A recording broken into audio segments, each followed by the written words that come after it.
Bueno, buenos días, bienvenidos a esta cuarta edición del Seminario Interuniversitario de Alta Divulgación que coorganizan las universidades de Castilla-La Mancha, Autónoma de Madrid, Valladolid, Cádiz y Las Palmas de Gran Canaria. Este año lo dedicamos a la idea, al concepto de las emociones y la acción política en la Castilla de la Baja Edad Media. El objetivo es examinar no las emociones per se, porque las emociones como tales no nos interesan como recorrido histórico, sino su manipulación, su instrumentalización en el ámbito de lo político. En mi caso, por ejemplo, las voy a abordar en el uso que se hace en ellas de las crónicas, y lo que debéis tener presente los alumnos que estáis participando en la sesión y que se irán conectando o que lo verán o que verán la grabación es que no hay que creerse necesariamente la realidad de estas emociones tal y como se expresan en la documentación. En unos casos son más reales, en otros casos responden, mejor dicho, a un uso discursivo. Lo que nos interesa a nosotros es cómo se utilizan, cómo se instrumentalizan. Y comienzo con mi ponencia. Ya sabéis que todas las ponencias de los profesores van a durar media hora y que se va a dedicar después una media hora adicional para un pequeño debate en el que podéis preguntar conceptos que no habéis entendido, procesos, en fin, lo que consideréis, lo que estiméis oportuno. Bueno, la ponencia que me corresponde a mí presentar hoy lleva por título Expresiones de la cólera política en las crónicas de Enrique II a Juan II de Castilla, es decir, último tercio del siglo XIV, primera mitad, de hecho hasta 1454, del siglo XV. Y comienzo con la presentación. Yo voy a poneros fundamentalmente una serie de extractos documentales, algunos son muy cortitos y no los he puesto en pantalla, los leo yo directamente, que son los que nos van a ayudar a ir contextualizando el modo en el que esas emociones se usan. Y comenzamos con este, que es de 1371, año en el que Fernando I de Portugal se excusa ante Enrique II de Castilla por no poder contraer matrimonio con la infanta Leonor, al estar ya casado con doña Leonor Tellez de Meneses. Ruega a Enrique II que lo no noviese por enojo, al tiempo que le manifiesta que su voluntad era de quedar su amigo, y otro sí, de le mandar entregar las villas de Castilla que tenía. Lo que en última instancia fue aceptado por Enrique II, acordando no tomar por esto queja ninguna. 42 años después, en 1413, el infante castellano don Fernando de Antequera ha ganado el trono aragonés, vacante por muerte de Martín I sin descendencia en 1410, en perjuicio especialmente de la aspiración al trono que tenía Jaime II, conde de Urgel. En este contexto, y en el marco del conflicto político que estalla entre el nuevo monarca Fernando I de Aragón y el conde, el de Urgel va sufriendo la paulatina defección de sus aliados y vasallos, alcanzando un punto álgido en este proceso de abandono con la solicitud que le hizo Mosén Martín de Lanuza, que le diese licencia porque se quería ir para el rey. Bueno, de entrada el conde no fue muy partidario de ello, pero finalmente lo aceptó, conociendo que tenían razón, le dio licencia a él y a otros, los cuales se fueron con el rey con hasta 40 personas. La cólera es una emoción que, en palabras del psicólogo Paul Ekman, es un estadounidense, recorre desde una ligera irritación hasta la rabia o furia absoluta. Estalla en un contexto en el que las necesidades emocionales del sujeto no se encuentran satisfechas, provocando en su expresión más suave irritación, culminando en su forma más fuerte en la cólera, la ira, la rabia desatada y con ella probablemente el odio.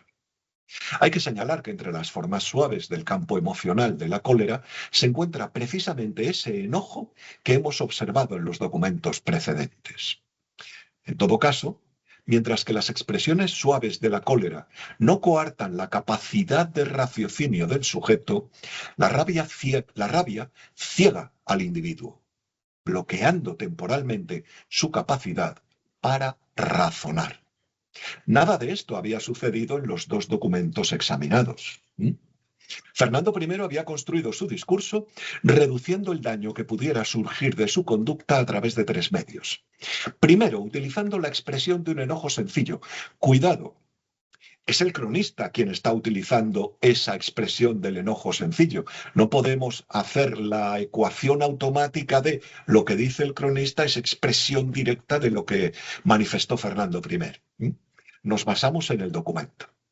Y el documento está elaborado por un cronista. Pues bien, en primer lugar, utilizando una expresión, la expresión de un enojo sencillo, sin matices que permitieran sobredimensionarlo hacia fórmulas más extremas, como la cólera o la ira. En segundo lugar, declarando su amistad, un sentimiento, una emoción. Y en tercer lugar, manifestando su voluntad de cumplir con las obligaciones políticas contraídas con Castilla, al menos en lo que atañe a la devolución de esas fortalezas. De esta manera, contrarrestaba la conceptualización del enojo y sus posibles consecuencias a mayores, cólera, rabia, etc. En un marco similar de negociación de la realidad, se encuentra el estado emocional del conde de Urgel. El conde hubo de negociar su propia situación emocional, racionalizando y aceptando la afrenta que su gente le hacía al abandonarlo. Y en este proceso, reduciendo su enojo a un estado plenamente controlable. De hecho, considerada su posición, entraría inmediatamente en tratos con el rey Fernando para acordar su rendición. Lo interesante de ambos textos es la reconceptualización que se hace en ellos de la voz enojo, que no responde adecuadamente a las circunstancias en las que parece que se estaba utilizando, pues tiende a sustituir a la emoción principal que se temía aquellas conductas pudieran desatar. La cólera del rey castellano, perdón, del rey aragonés, la cólera del conde catalán. No, del rey castellano porque es el documento de Fernando I. No son dos casos extraordinarios. Cuando se examinan las crónicas de Enrique II a Juan II, periodo en el que se centra esta presentación, lo que destaca es, precisamente, el recurso permanente a la expresión del enojo para cobijar otras fórmulas emocionales del mismo campo emocional, como la cólera o la ira, e incluso otras circunstancias como sensaciones, la fatiga o alteraciones, la enfermedad. De hecho, el gráfico que tenéis en pantalla ilustra hasta qué punto la noción del enojo permea el recorrido emocional y paraemocional de estas crónicas. Un análisis rápido del gráfico, como podéis comprobar, muestra que el uso de esta noción, enojo, ensombrece de manera absoluta la presencia de otras expresiones vinculadas a ese campo de análisis, el de las emociones violentas, donde enojo, ira, saña y crueldad son las únicas representadas. La cólera no aparece citada como tal en ninguna de las crónicas utilizadas. Por supuesto, ni ese gráfico ni esta tabla buscan comparar la frecuencia de uso de estos términos en las distintas crónicas. Primero, porque la mayoría de ellas no están completas, como sí lo está la de Juan II. Y segundo, porque sus dimensiones textuales no son comparables. Solo la de Juan II representa ya aproximadamente las 2/3 partes del conjunto textual. Para entendernos, las 2/3 partes del número de páginas que representan todas esas crónicas. Lo que sí podemos afirmar es que en estas crónicas y en el uso que se hace de estas voces, encontramos una tendencia de uso que persigue dulcificar la experiencia emocional de los protagonistas de las crónicas escogidas. En todo caso, junto al enojo real o selectivo, esas otras emociones, ira, rabia, crueldad, saña, vertebran la práctica política en el occidente medieval y, claro está, en el ámbito castellano. De entrada, la naturaleza polisémica de la voz enojo, al tiempo que dificulta su examen, permite al cronista generar una imagen singular del personaje examinado, no solo, pero especialmente en el caso de los monarcas. Para estos, el enojo es una forma de expresar su pesar o lamento relacionado especialmente con situaciones luctuosas. Ayuda a perfilar la imagen política del sujeto noble, del rey. Añadiríamos que también la imagen personal. Pero alrededor del monarca y también del sujeto noble, todo es político. Así, se utiliza para expresar, en primer lugar, ese lamento que decía. En 1380, al conocer el fallecimiento de Carlos V de Francia, sucedido el 16 de septiembre, Juan I de Castilla hubo muy grande enojo e pesar, emoción idéntica a la que expresa con ocasión del fallecimiento de su esposa, la reina doña Leonor, por parto. La intensidad de este pesar, de esta tristeza o desconsuelo, puede asimismo manifestarse mediante otras imágenes, harto expresivas. Así, al conocer el fallecimiento de Fernando I de Aragón, el emperador hubo de ello tan grande enojo que estuvo 3 días sin salir de su cámara. Bueno, podéis imaginar que esta expresión es un recurso discursivo. El emperador no estuvo 3 días en su cámara. Y es un recurso discursivo que debemos pensar fundamentalmente es mano del cronista, que de esta manera expresa la alta estima que tenía el emperador por el rey Fernando. En segundo lugar, junto a ese lamento, se utiliza para expresar agravio o evitación de ese agravio o daño. Así, cuando en 1369 Enrique II decide no descargar nuevos impuestos en Castilla para pagar a las compañías de mercenarios franceses y sus capitanes que le habían ayudado a vencer a su hermanastro Pedro I en la Guerra Civil Castellana. Lo hace pues su voluntad era de guardar e non enojar a muchas comarcas del reino que tuvieron su voz. En este caso, no enojar significa tanto no agraviar como no ofender a los lugares que le habían sido leales. Estos enojos constituyen, por lo tanto, males, agravios, en el peor de los casos, ofensas, pero no son todavía la representación de la crueldad, la furia, la ira.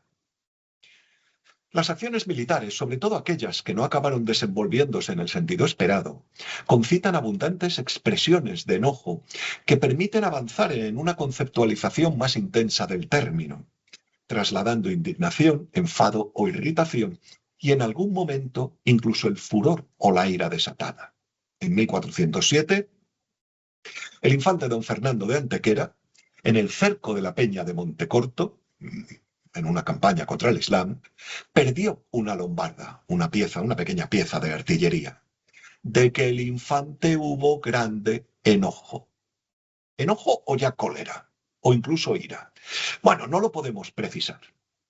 En la misma campaña, y durante el asedio de 7000, una partida de musulmanes hizo una salida, destruyendo una manta, un sistema defensivo portátil. Una manta que estaba a mal recaudo, y el infante hubo de ello muy grande enojo, y mandó de en adelante poner mejor guarda en la manta. Frustración, enfado, sin duda. Quizás todavía no, crueldad no, cólera. Menos aún, ira. Días después, un carretón de la bastida que tenían construida para asaltar la ciudad se quebró por el gran peso que soportaba. Era una torre levantada sobre un carretón con ruedas, que se había hundido por el peso de la torre, de lo cual el infante hubo muy grande enojo, y al conocer que el carretón no podía ser reparado, hubo de esto tan grande enojo que se metió en su tienda y mandó llamarlos del consejo, y envió decir a los que estaban armados para combatir que se desarmasen y se fuesen a sus tiendas. El infante había experimentado la transición de la contrariedad y seguramente el enfado a la cólera y la ira, que en este caso sus consejeros procuraban aplacar haciéndolo razonar. La templanza de la ira pasaba por atemperar el puro deseo y recuperar el espacio del consejo racional. Hay que tener presente que la pérdida de la racionalidad hace peligrar la humanidad del sujeto y la negativa a dejarse aconsejar conduce a la pérdida de legitimidad política en sentido amplio, tanto en el príncipe como en cualquier señor. Príncipes y señores deben buscar consejo. Es uno de los rasgos del buen gobernante. Evitar el buen consejo hace perder legitimidad.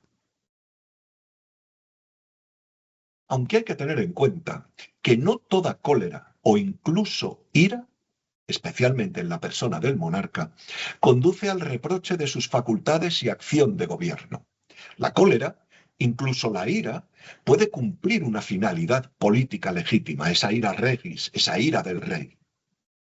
Conducir al sujeto de la cólera o de la ira, a quien la padece, conducirlo a la sumisión al príncipe, en un marco en el que cólera o ira no son necesariamente reales, sino tácticas, procedimientos estratégicos discursivos de sometimiento del otro.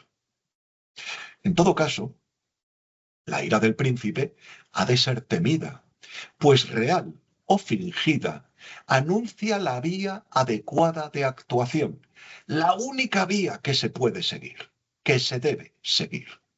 En 1429, tras la frustrada invasión de Castilla por los reyes de Aragón y Navarra, primos del monarca castellano Juan II, María de Castilla, hermana de Juan y esposa de Alfonso V, rey de Aragón, se entrevista con su hermano en el Real de Piquera, buscando interceder para evitar nuevos enfrentamientos. En el discurso de la infanta, la invasión de Castilla no habría sido tal. Bueno, es discurso, había habido invasión, claro que sí, pero hay que justificarlo de alguna manera. Hay que limitar sus efectos. No se ha invadido Castilla. Se ha entrado en ella. Pero no se ha entrado con intención de lo injuriar ni enojar, más de le servir. Y esta entrada no habría causado costas ni daños de la una parte ni de la otra parte. Bueno, evidentemente los había causado. Y la entrada era invasión. Si al inicio de la conversación entre María y Juan, María había manifestado a Juan II cuánto deseaba ver su persona, pero no por la manera que lo veía así, airado, y rodeado de tan gran hueste levantada contra su señor, marido, y los hermanos de éste, al término de las vistas de la reunión, aún le pedía por merced quisiese templar su ira, en mirar su grandeza, en no querer destruir al rey su señor y su marido. Y concluía la reina con grandes lágrimas.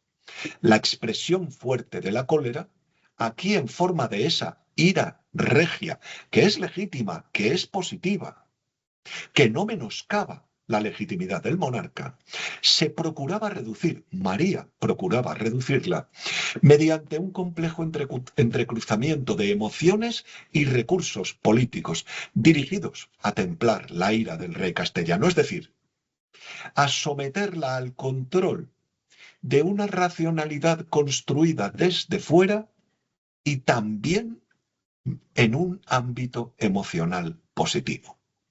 La racionalización de la acción política sometida a la ira se presenta no solo como un instrumento de control y corrección de esa ira, sino también como mecanismo de legitimación de esa acción política en la que la ira, u otra emoción análoga, descansa. Este proceso de legitimación se simplifica significativamente en presencia de las situaciones políticas ligadas a la idea del tu quoque, el y tú también. En estos casos, el reproche no se ejerce sobre la cólera experimentada por el actor, sino sobre la que ilegítimamente se le ha hecho soportar. En 1371, con ocasión del cerco de Carmona por las tropas de Enrique II, Martín López de Córdoba, maestre de Calatrava, quien controlaba en ese momento Carmona y sufría el cerco del monarca, mandó matar a todos los guerreros que habían intentado asaltar Carmona y habían sido apresados tras el frustrado asalto a la muralla. Por lo cual, el rey don Enrique hubo gran saña y gran sentimiento de don Martín López. La saña es una rabia ciega que en este caso experimentó el monarca y que encontraba su justificación y legitimación en la acción injusta ordenada por el Calatravo. Y por lo tanto, la pérdida momentánea de racionalidad no se presenta como un rasgo negativo de la persona del rey. Esa saña, en este caso, encontraba justificación. Sin embargo, perdía su legitimidad en la decisión absolutamente injusta adoptada por el monarca al rendirse y entregársele prisionero Martín López. Este lo había hecho, y así lo había aceptado el rey, con condición de quedar a salvo. Enrique II incumplió con la palabra dada, con las seguridades ofrecidas y los acuerdos adoptados con don Martín López. Lo hizo matar a él y a Mateos Fernández en Sevilla. Sin mediar el juicio de sus pares, el propio rey lo sentenció a muerte, movido por esa rabia desmedida que aún sentía. Lo tuvo que llevar desde Carmona hasta Sevilla, es decir, que me dio un tiempo para meditar. Y además, para recibir el consejo de los suyos, actuó contra el parecer de algunos miembros del consejo que le recomendaban respetar la palabra dada. La limitación de su capacidad de acción racional, la negativa a escuchar a su consejo, contribuían a deslegitimar la acción del monarca. Esa saña, que es prácticamente irracional, rabia irracional, no precisa de mucho recorrido para transformarse en una saña que expresa odio ciego y apasionado. Aunque, como he indicado ya, no en todas las ocasiones la cólera o la ira regia implicaban necesariamente una pérdida del control racional sobre las acciones. Antes bien, podían presentarse como expresión directa de la acción racional del actor político, quien se sirve de esas emociones como de un instrumento más de la formulación y o de la ejecución de sus decisiones políticas, así como de la presentación, digamos que teatralizada, de su persona política. Algo de esto sucede con la noción de crueldad, cuyo mayor uso se haya vinculado al concepto de guerra cruel. En general, la idea de crueldad no incorpora necesariamente una significación negativa, un juicio negativo del actor político, responsable de su ejecución. La legitimación de la crueldad puede responder a una lógica sacra, exponiendo la justicia de la crueldad divina como modelo de acción. En 1427, cuando los nobles castellanos están decidiendo sobre el exilio de la corte del condestable don Álvaro de Luna y no están llegando a un acuerdo, le piden al prior del monasterio de San Benito, donde se hallaban reunidos, que medie entre las partes. El prior, que declara su ignorancia del asunto, pide a todos que le informen y que le digan verdad. Y si así lo hicierdes, nuestro Señor vos dé buen galardón por ello.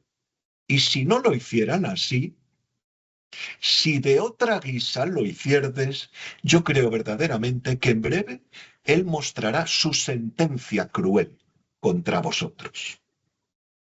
La crueldad también puede legitimarse en la conducta no menos cruel del otro, contra quien se reclama su ejercicio, presentándose como una suerte de acción en legítima defensa. Así sucede con la llamada que en 1452 hizo el conde de Plasencia, Pedro de Estúñiga, a los grandes castellanos para oponerse al condestable y maestre de Santiago, Álvaro de Luna. La crueldad del maestre justificaba la necesidad de pronunciamiento de los grandes castellanos, una crueldad que, como se constata en el documento, el conde de Plasencia identifica con los daños causados al reino y los daños causados a los propios grandes, una crueldad cuya esencial arbitrariedad ponía en peligro a todos y frente a la que la exigencia de la autopreservación imponía actuar. En igual sentido, se presenta la terrible y cruel prisión de la que el príncipe don Enrique, futuro Enrique IV de Castilla, había liberado a los represaliados por Pero Sarmiento en su toma del poder en Toledo, tras ordenarle en 1450 abandonar la ciudad y retirarle los oficios ostentados en ella. Esta cruel prisión recorre un camino discursivo paralelo al de la cruel justicia que asimismo se reprocha a Pero Sarmiento y a sus secuaces. Una cruel justicia que se fundamenta en la forma en la que Sarmiento había asumido el poder en Toledo y en el ejercicio arbitrario que había hecho de ese poder. Es precisamente ese ejercicio arbitrario, tiránico del poder, el que justifica aplicar los mismos principios en los responsables de ese proceder. Así sucede con ocasión de la ocupación de Toledo por el príncipe el año anterior, en 1449, y la reducción del partido rebelde, cuando, sin actuar todavía contra Pero Sarmiento, el bachiller Marquillos y Fernando de Ávila, colaboradores suyos, son presos en la ciudad y trasladados a Santorcaz, donde fueron arrastrados por las calles y justiciados muy cruelmente. De esta manera, mediante una inversión de la cruel justicia perpetrada por Sarmiento y sus partidarios en otra justicia cruel impuesta por el príncipe, se reequilibraba la situación política en Toledo. Finalmente, es asimismo la conducta del otro o la persona del otro la que contribuye a definir un marco de acción caracterizado por la noción de guerra cruel. La injusticia de la invasión de Castilla por los infantes de Aragón en 1429 faculta a Juan II a imponer medidas políticas, medidas bélicas extremas, ordenando a sus reinos que hiciesen guerra cruel a los reyes de Aragón y de Navarra y a sus reinos. Esta es una situación que de manera más o menos continua o episódica se prolongará en el tiempo. Así, en 1448, se sigue hablando de la guerra cruel que se hace en las zonas de frontera, así contra los moros como contra las fortalezas que el rey de Navarra en estos reinos tenía. La guerra cruel se legitimaba, se justificaba, tanto cuando se hacía contra el enemigo musulmán como contra reyes cristianos. Voy concluyendo. Las expresiones de las emociones violentas vinculadas a las diversas formas de cólera se presentan en las crónicas del último tercio del siglo XIV y primera mitad del siglo XV, en buena medida sometida a lo que parece un procedimiento de moderación discursiva del alcance conceptual de esas emociones. Una moderación que se opera por la vía de la ocultación de la intensidad del despliegue emocional experimentado por los principales actores políticos, especialmente por los monarcas y sus familias, pero también por la nobleza. De manera que la calificación, descripción de conductas claramente iracundas, rabiosas, crueles y odiosas queda, en muchos casos, desdibujada al someterla al cajón desastre en el que se convierte la voz enojo. Sin embargo, y en paralelo, las crónicas también nos presentan conductas construidas alrededor de esas nociones excesivas de la cólera. La propia cólera, la ira, la furia, la crueldad. Ya se desprendan estas nociones del uso manipulado que se hace del término enojo o surjan del uso directo de aquellos términos, lo importante es valorar el alcance político que tienen y, en el marco en el que se aplican, determinar el grado de legitimidad o ilegitimidad que proporcionan a la acción política del príncipe, del sujeto noble, objeto de su atención. Muchas gracias.